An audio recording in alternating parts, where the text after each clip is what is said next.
I'm live. What's up, everybody? I don't know if people are logging in or not, but it's Rich Auntie reporting for duty. I'll probably repeat this again in a second or two. Um, but yeah, okay, so I'm Autumn. I am a Black queer femme woman, very proudly intersectional. What up, Pastor? And celebrating the end of Pride Month, but Pride never stops.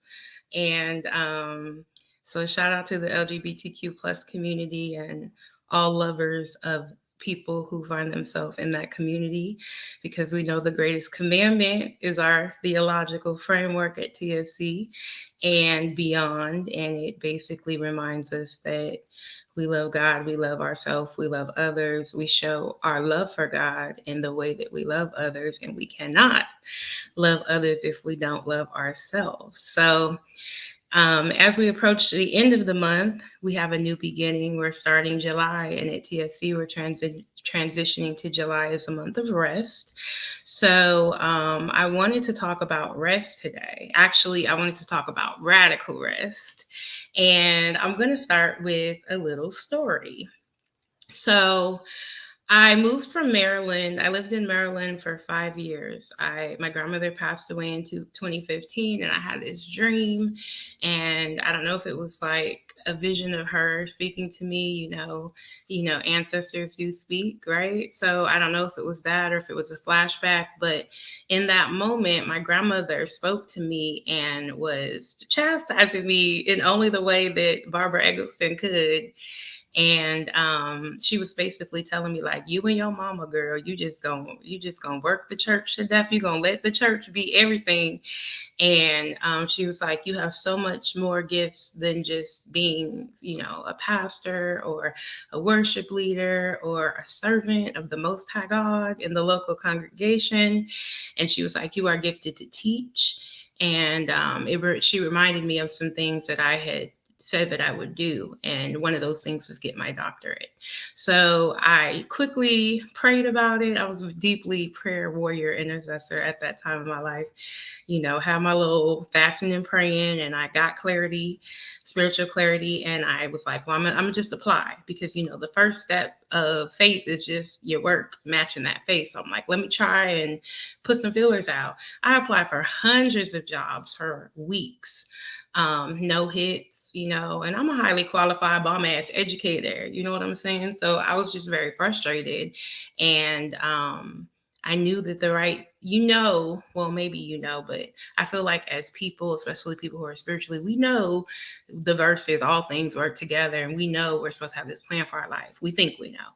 And so, like, in the back of my mind, I had all of that. But then I had my lived experience, which was no callbacks, rejection.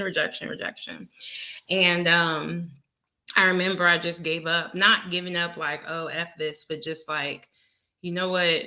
Me being emotional and stressed about this, it's nothing good going to come of it. So I've put the applications out. I'm enjoying my summer vacation. And literally within a few days of me shifting my perspective and shifting my body's response and like releasing that anxiety and that need to have control, I got a call and I got a job. And then I had another offer immediately following that. So I had choices, and that shifted me to Maryland. But while I was in Maryland, I had moved. I had dreams of leadership. I started my doc program. I started having a lot of issues with racial microaggressions and macroaggressions, and being told I need to tame myself down, and my afro was too big and I come off as aggressive. And I'm like, or are you questionable, possibly racist? And so all of those little darts started wearing me down. And I was like in this mindset where I was like, well, the world perceives me as this angry, big, loud Black woman. So I have to tone myself down to be respectable, and I have to move a certain way to get the promotions that I need. So I played that game for a few years, didn't work out. And I went through rounds of applications to be a vice principal, was rejected.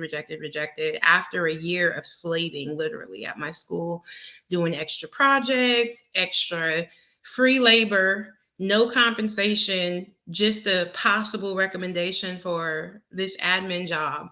And then the ultimate slap on the face was my principal at the time.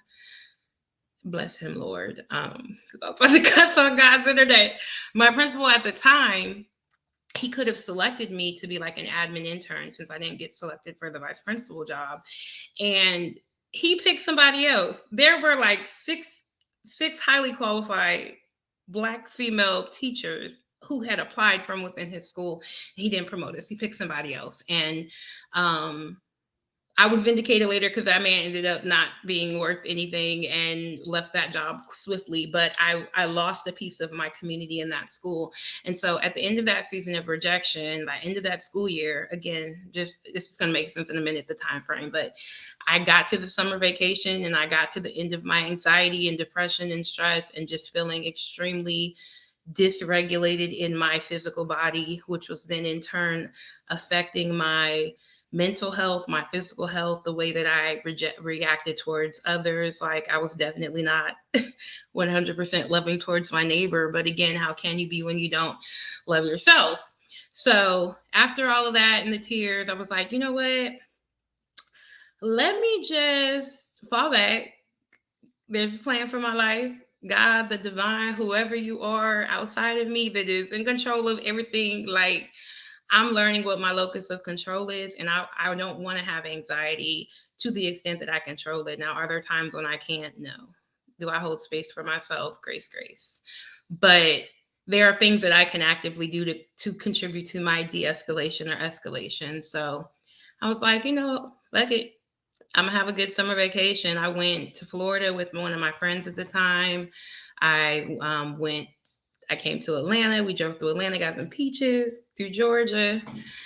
And I was like, all right, I have to go back to the school and humble myself because everybody was like, when we were interviewing, they're like, oh, Miss Clay, I can't wait till people hype you up. Like, yeah, girl, you got it. No, I didn't have it. It wasn't there.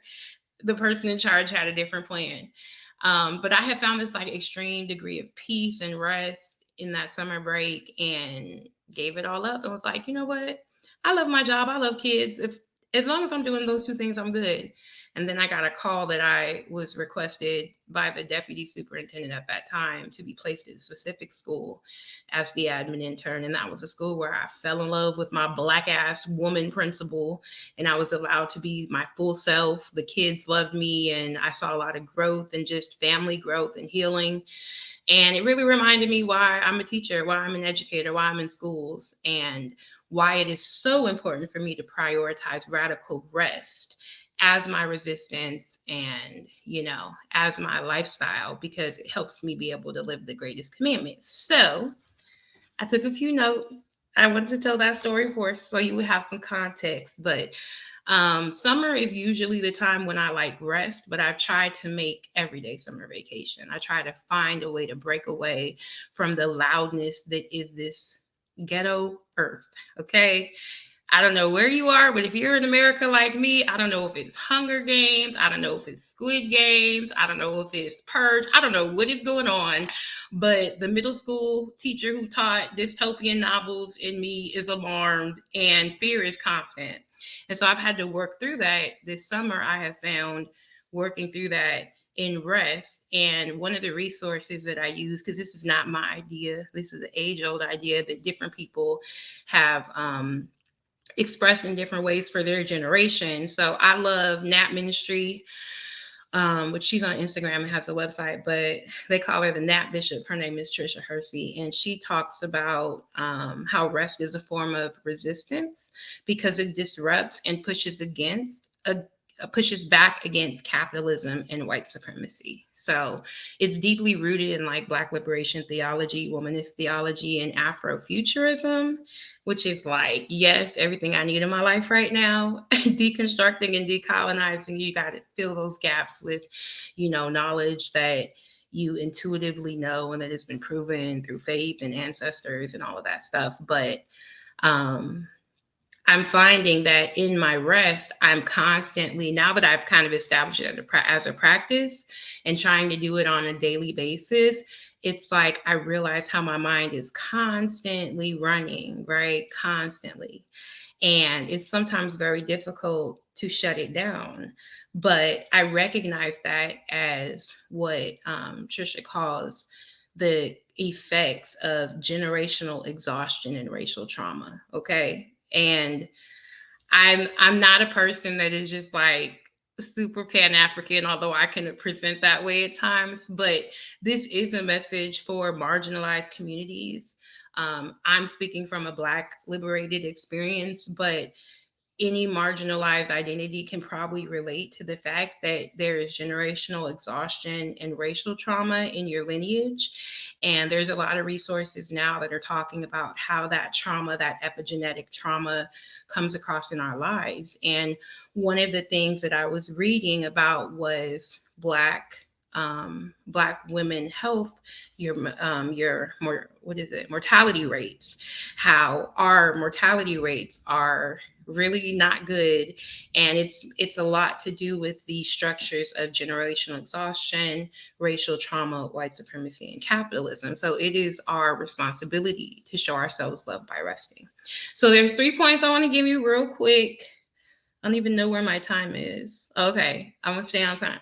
The 3 points that I want to leave you with are: 1, rest is righteous. Okay.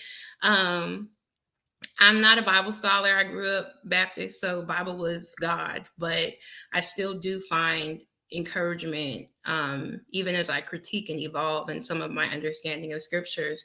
But when I look at Jesus, I was looking at Mark 4, and, the storm was going crazy. The NRSV version says Jesus had a pillow and was asleep. What? There are storms, but I'm going to sleep. Okay. I'm going to rest and make sure my body gets what she needs. And knowing that refusal to rest is an act of rebellion against my body. And it's against the faith that I have in my body to heal itself. Okay. Second point is actually a TFC key. Rest is disruptive. Okay. The white supremacist capitalist structure, and I know these are big blah blah words, but we have to address the structure that we exist in and that the American context was created in. It views us as machines in terms of our labor, our productivity, and even all the tools that we have, like social media, to connect. It can so easily become a tool of comparison, a tool to let me get my likes up. Oh, I didn't post today. Oh, I didn't get enough affirmation outside of me today. We are not consumable products. We are divine beings in a human body. And this body will not be able to sustain your divinity if you do not rest. So, rest is righteous, rest is disruptive. And thirdly, rest is required. Okay. As I said, that last little piece, baby, you human. Okay. Everything inside you might be sparkly and alchemy, but you have a body that is decaying every day. This flesh, this dirty, rotten flesh, if you grew up in a sanctified household, is decaying. And we can do what we can, like, to prolong our life so that we can control what is within us. I know that with the intergenerational trauma and the epigenetic trauma, there are health things that we are predisposed to. And it's important to have that knowledge so that we do not perish, because that's why we perish. So rest is required scientifically and biologically. I found this article and it said that there were 8 things that happen when we rest. Okay. There are 8 body structures that are functioning. So our energy conservation, there's cellular restoration, our brain function is restored. Come on, restoration. Our emotional well-being is impacted, weight maintenance, insulin function, immunity, heart health. That's everything with your whole natural body. Okay. So I'm not trying to be funny, but like, I went to Cancun. This is my wrap-up story. I went to Cancun with my family. First of all, oh my God, I love my family so much. My littles are at the age where they talk and they like pop culture and history. They watching Martin. They showing me their little anime and their little Japanese pop bands that I don't support because child labor. But anyhow, we're just having fun. So I had this like Hallelujah Cancun Caribbean vacation. Got a little chocolate because I like to get browner in the summer. And I came back and I was still tired. So I slept for like 3 days. And then I got up and did something with my friends. And, I've had church and I've had meetings, but I've literally been resting, sleeping, laying on my couch, laying in my little radical rest room that I'm creating. And I feel so good. SCOTUS is done for the year. Thank God. Hopefully, I don't know, Handmaid's Tale in the comments. But all of this stuff in the outside world, this hot Atlanta hellfire on earth, it makes me afraid to believe the hell is not real. Because if it's anything like this hot Atlanta heat, baby, we perish. But I digress. The points that I was making was that I am learning to rest. And with each level of understanding comes more responsibility and accountability, like that message that was preached on Sunday from our fiery pastor. Make sure that you are resting, because rest is righteous, rest is disruptive, and rest is required. It'll help you not snap on the people you love and show the good commandment in action, the greatest commandment, loving God, loving self, loving others, because that's how we will be known. So, y'all stay cool, stay alive. If you're Black, be careful in these Twitter and real life streets. And just find joy, find rest. I mean, this holiday that I no longer celebrate is coming up, and I'm going to be resting and resisting, because that is what radical rest does. I will live another day to fuck up white supremacy in another way. All of this brown girl glory on display. Y'all have a good day. I love y'all. Share it with a friend. Don't forget to rest and lay down. Go watch that video of that girl singing it. I'm not going to sing it right now.